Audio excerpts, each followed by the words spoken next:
अस्सलामुअलैकुम my social media family. उम्मीद करती हूँ कि आप सब लोग हिफ्ज़-ओ-अमान से होंगे, खुशबाश होंगे। चलिए जनाब शुरू करते हैं आज का धमाकेदार वीडियो।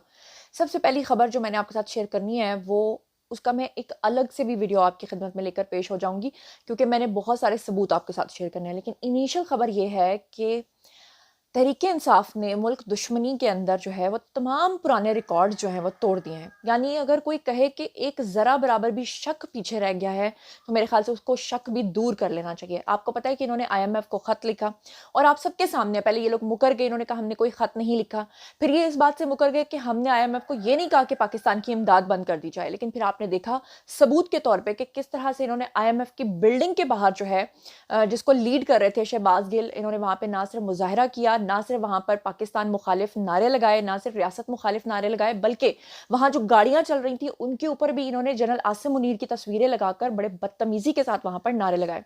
मेरा तो एक सबसे पहले अपनी रियासत से एक मुतालबा है और एक रिक्वेस्ट है कि जितने भी ओवरसीज यूथियां हैं इन सब के पाकिस्तानी पासपोर्ट्स को कैंसिल कर दिया जाए, क्योंकि पाकिस्तान का नाम लगाना अपने साथ अगर ये तौहीन समझते हैं तो मेरा ख्याल है कि उनको कोई हक पहुंचता ही नहीं कि वो पाकिस्तान के बारे में तज़हीक करें या पाकिस्तानियों के लिए मुश्किल क्रिएट करके खुदा न खास्ता आईएमएफ को इस तरह की बातें करें या वो पाकिस्तान का जीएसपी स्टेटस जो है उसको ख़त्म कराने के लिए जो है वो साजिशें करें। अब जो बड़ी खबर है वो ये है कि जनाब आपने कल पूरा दिन तमाशा देखा। ईवान के अंदर इसराइल के खिलाफ करारदाद पेश की जा रही थी और इसराइल के खिलाफ तो पूरी मुस्लिम उम्मा एक है, चाहे कोई कितना ही मुनाफिक मुसलमान क्यों ना हो, कम अज कम वो फलस्तीन के खिलाफ बयान नहीं दे सकता। लेकिन आपको ये जानकर हैरत भी होगी, और अगर आप पीटीआई के फॉलोअर्स हैं और उसके बावजूद आप पीटीआई को सपोर्ट कर रहे हैं तो फिर मेरे ख्याल से शर्म से डूब मरने का मकाम है हम सबके लिए।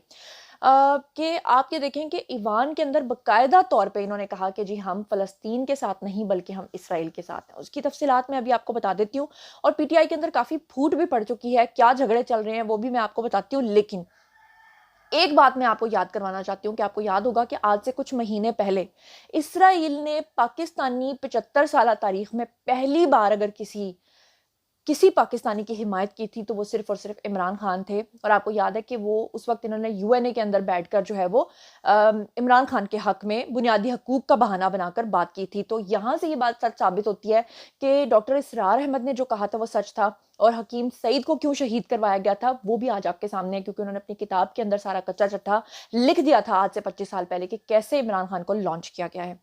अब जनाब उसका अमली नमूना आज ये हुआ कि कौमी असम्बली के अंदर मकबूजा फ़लस्तीन के महसूर इलाके गजा के ऊपर इसराइली जारहियत के खिलाफ होने वाली करारदाद के ऊपर पाकिस्तान तरीके इंसाफ के हिमायत याफ्ता सुन्नी काउंसिल अरकान ने मुखालफत कर दी। उसके बाद शाजिया मरी की गजा के ऊपर इसराइली हमलों के खिलाफ तरीके कौमी असम्बली के अंदर जो है तहरीक जो है वो पेश हुई। तो स्पीकर की राय लेने पर पीटीआई के हिमायत याफ्ता सुन्नी इत्तेहाद काउंसिल के अरकान ने दोबारा नो कहा। यानी कि पहली मर्तबा लगा कि शायद हो सकता है कि ये नो नो इसलिए कह रहे हैं कि शायद ये जो है इन्होंने गौर से सुना नहीं होगा, या शायद ये सही बात नहीं इनको समझ में आई होगी। दोबारा जब पूछा गया तो उन्होंने फिर से फलस्तीन के खिलाफ बयान देते हुए नो ही कहा कि हम इसराइल के साथ हैं। स्पीकर अयाज सादिक जो हैं वो हैरान रह गए और उन्होंने पूछा कि ये गजा की करारदाद है, क्या आप सब इसकी मुखालफत कर रहे हैं? यानी उन्होंने फिर से एक दफ़ा उनको यकीन नहीं आया तो उन्होंने कहा कि आप ज़रा कंफर्म कर दें कि क्या वाकई आप लोग जो हैं वो फ़लस्तीन के खिलाफ नो कह रहे हैं। तो स्पीकर ने तहरीक दोबारा ईवान के सामने रखी तो फिर किसी ने दोबारा से नो की आवाज़ लगाई। यानी उस वक्त फिर ये हुआ कि जो लोग नो नो नो नो कर रहे थे उनको पता था कि अब हम रिकॉर्ड हो रहे हैं और सब चीज़ें सामने आ गई हैं, तो उसके बाद कुछ खामोश कर गए, लेकिन फिर भी नो की आवाज़ें जो हैं वो आईं और स्पीकर ने कहा कि हमने नोट कर लिया है कि किसने नो कहा है। जब करारदाद बाज़ाब्ता तौर पे मंजूरी के लिए ईवान के सामने पेश की गई तो फिर किसी ने नो की दोबारा आवाज़ लगाई और अयाज सादिक बोले कि खुदा का वास्ता है इसको तो मुत्तफ़िका रहने दें कि कम अज़ कम पाकिस्तानी तारीख में ये शर्मनाक वाक़या कभी पेश नहीं आना चाहिए था। बहरहाल तारीख का हिस्सा बन रही हैं ये सारी चीज़ें। ख़्याल रहे कि पाकिस्तान तहरीक इंसाफ के जो हिमायत याफ्ता आज़ाद अरकान हैं उन्होंने सुन्नी इत्तेहाद काउंसिल के अंदर जो है वो शमूलियत इख्तियार की हुई है।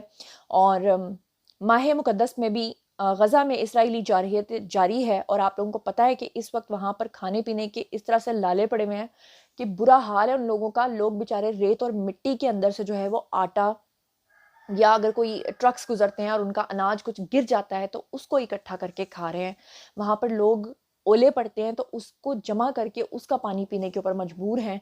और वहाँ पर समंदर के अंदर अगर फेंकी जा रही है इमदाद तो किस तरह से लोग वहाँ से इकट्ठे कर रहे हैं, मतलब मुझसे वो अल्फाज भी अदा नहीं हो रहे, शायद मुझसे बोला भी नहीं जा रहा। शर्म से डूब मरने का मकाम है पीटीआई के लिए। और पीटीआई ने अभी ये जो इसी महीने के अंदर ये जो 3 हरकत की हैं, आईएमएफ वाली, जीएसपी स्टेटस ख़त्म करवाने वाली और ये तीसरी वाली हरकत, तो इसके बाद भी अगर किसी को कोई शक रह जाता है तो मेरे ख्याल से चुल्लू भर पानी भी उस इंसान के लिए जो है ना वो कम है। अगर आप भी बेवकूफ़ बने हैं इस पार्टी के हाथों, मैं समझ सकती हूँ कि कुछ लोग हिप्नोटाइज हो गए हैं या कुछ लोग जो है वो बेवकूफ़ बने हैं, लेकिन उसके बाद भी, सच्चाई जानने के बाद भी अगर कोई अपने ईमान को ख़राब कर रहा है तो फिर उसके बाद तो कोई पीछे बात नहीं बचती। अब जनाब आली जो बड़ी खबर आपके साथ शेयर करने जा रही हूँ वो ये है कि शेर अफजल मरवत ने जो है उनके बयानात की वजह से उनकी पार्टी यानी कि पीटीआई बहुत ज़्यादा तंग पड़ी हुई है। और इससे पहले क्या होता है कि इमरान खान अगर किसी के हक में कोई बात कर देते हैं तो पूरी पीटीआई उसके पीछे लग जाती है, मतलब असल पीटीआई है इमरान खान। लेकिन शेर अफजल मरवत जो हैं इनको शुरू में तो काफ़ी हाइप मिली। शेर अफजल मरवत ने यह भी कहा था कि मरियम नवाज ने उनकी $1 लाख के एवज जो है वो रिश्वत दी है, सुपारी दी है जनाब उनकी ज़िंदगी की। तो इस तरह की मुज़हिका खेज़ खबरें और बातें और बयानात जो हैं वो पीटीआई की तरफ से आते रहते हैं, लेकिन शेर अफजल मरवत उसमें काफ़ी आगे हैं। एस्टैब्लिशमेंट के खिलाफ काफ़ी बयानात देने के बाद भी वो एस्टैब्लिशमेंट के कदमों में ही जाकर गिरते हैं और उनसे कहते हैं कि हमारे ऊपर जो है खसूसी नजर करम करें, और फिर टेलीविजन पे आते हैं और फिर से बयान देते हैं और कहते हैं हम आज भी वहां खड़े हैं जहां पर हम 9 मई के दिन खड़े थे। आपको पता है इससे पहले बैरिस्टर गौहर के साथ भी इनकी काफ़ी बार जो है वो कहा सुनी हुई है। और अब की बार शेर अफजल मरवत की वजह से इनकी जो पार्टी है वो बड़ी ज़्यादा नाराज़ इसलिए हो रही है क्योंकि उनको ये लगता है कि शेर अफजल मरवत के बारे में अभी थोड़े दिन पहले उन्होंने पाबंदी भी लगाई है कि आपने 5 ऐसे एंकर्स हैं या ऐसे शोज़ हैं जिसमें आपने नहीं जाना, जिसमें जियो न्यूज़ है या जितने भी मेन स्ट्रीम मीडिया के जो शोज़ हैं उसमें उन्होंने कहा कि आपने नहीं जाना। उसके बावजूद शेर अफजल मरवत गए और उनके ऊपर जब तनकीद हुई, क्योंकि शेर अफजल मरवत इस वक्त खुद को इस्टेब्लिश कर रहे हैं, उनका बयानिया जाए भाड़ में खान साहब का या किसी और का, उनको अपनी पब्लिसिटी की पड़ी हुई है। ये वही बात है कि ख्वाजा आसिफ ने एक शो के अंदर बैठकर ये बात की थी कि पंजाबी में उन्होंने बड़ी मज़ेदार बात की थी कि जदों पतंग जड़ी है और टूट जाती है, यानी उसकी डोर जब टूट जाती है और जदों उड़दी उड़दी आवारा पतंग जो है जाती है तो उहदे पिछे जड़े बहुत सारे बदमाश कन टुटे और पता नहीं कहो जो लोग जने ना लग जाते हैं कि असी पतंग लुट लीए। तो ये जो वकला हैं उनके हाथों में आजकल ये जो आवारा कन टुटे हैं उनके हाथों में आजकल पार्टी आई हुई है। अब शेर अफजल मरवत का जो इत्तेहाद से मुतल्लिक बयान था जो उन्होंने दिया है सरबराह सुन्नी इत्तेहाद काउंसिल के खिलाफ, उन्होंने वो भी अब उससे नाराज हो गए और पीटीआई के अंदर से आवाज़ें जो है वो उठना शुरू हो गई और कल का पूरा दिन जो है वो उनके खिलाफ बाकायदा तौर पे स्पेसेस चलती रही हैं। क्या तफसीलात हैं मैं आपको बता देती हूँ। पाकिस्तान तहरीक इंसाफ के सीनियर नायब सदर और रुकने कौमी असम्बली शेर अफजल मरवत की जानिब से इत्तेहाद को गलती करार देने पर, यानी शेर अफजल मरवत ने यह बयान दिया था कि सुन्नी इत्तेहाद काउंसिल के साथ जो हमने इत्तेहाद किया था, जो हमने अलायंस किया था, वो हमारी सबसे बड़ी गलती थी। अब आपको पता है कि इसके ऊपर तनकीद क्यों हो रही है? तनकीद इसलिए हो रही है क्योंकि ये इमरान खान का फैसला था। इसका मतलब है कि शेर अफजल मरवत जो है वो बराह रास्त इमरान खान के इस फैसले को जो है वो तनकीद में ला रहे हैं। और आपको पता है कि जितने भी ज़ोंबीज़ हैं वो कभी बर्दाश्त कर सकते हैं कि इमरान खान के बारे में आपने कहा है कि उन्होंने गलत फैसला किया है? ऐसे में सुन्नी इत्तेहाद काउंसिल के जो चेयरमैन साहिबजादा हामिद रज़ा हैं, वो नाराज़ हो गए हैं जी पूरी पीटीआई से। और ज़राए के मुताबिक हामिद रज़ा ने आज पीटीआई के ज़ेरे एहतमाम इस्लामोफोबिया के हवाले से तकरीब की जो शिरकत थी, तकरीब में शिरकत भी नहीं की। और ज़राए का कहना है कि पीटीआई की जानिब से हामिद रज़ा को बाज़ाब्ता तौर पर दावतनामा भेजा गया था, उनका नाम तकरीब के स्पीकर में भी शामिल किया गया था और हामिद रज़ा शेर अफजल मरवत के बयान की वजह से उन्होंने शिरकत नहीं की। उन्होंने अपना एहतजाज भी रिकॉर्ड करवाया और हामिद रज़ा जो है वो गुज़श्ता रोज़ पीटीआई कोर कमेटी इजलास में शिकायत भी कर चुके हैं कि जनाब मैं बड़ा तंग आया इस बंदे को, मेरी जान छुड़ाओ।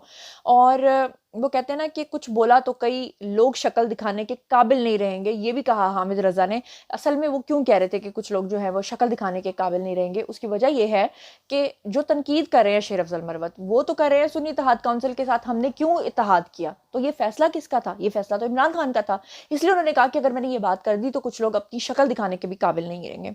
तहरीक इंसाफ के रहनुमाओं की तरफ से सुन्नी इत्तेहाद काउंसिल के इत्तेहाद का गलत फैसला करार दिए जाने पर रद्द-ए-अमल देते हुए हामिद रज़ा ने मशवरा दिया कि पीटीआई के दोस्त अपने मामलात घर के अंदर ही हल कर लें तो बेहतर है।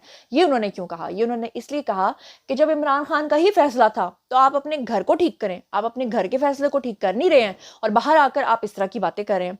समाजी राब्ते की वेबसाइट एक्स के ऊपर बयान जारी किया उन्होंने और उन्होंने कहा कि इत्तेहाद का फैसला खुद बानिए पीटीआई ने किया था उनसे दरख्वास्त नहीं की थी, इंतखाबी निशान लेकर मखसूस नशस्तों तक टॉक शोज के अंदर बैठकर कुछ भी बोल दिया तो कई लोग जो है वो शक्ल दिखाने के काबिल नहीं रहेंगे। ये उन्होंने टॉन्ट किया शेर अफजल मरवत को। उन्होंने कहा कि मेरी वाबस्तगी इमरान खान के साथ थी और है, इसलिए मैं खामोश हूँ और हिदायत लेकर मैं फूट मत डलवाएं।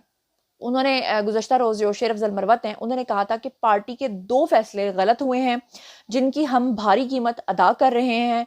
पहली गलती उस वक्त हुई जब बानिया पीटीआई ने जमीयत उलमा इस्लाम शरानी ग्रुप से अलायंस किया था, और दूसरा उन्होंने कहा कि उस वक्त बानिया पीटीआई ने कहा कि अगर बल्ला जाता है तो बतौर मुतबादिल जो है वो जेयूआई शिरानी की शक्ल में रहेंगे। और असद कैसर, बैरिस्टर गौहर और मुझे टास्क दिया गया कि हमने मौलाना मोहम्मद खान शिरानी साहब से कई मीटिंग्स जो हैं वो की।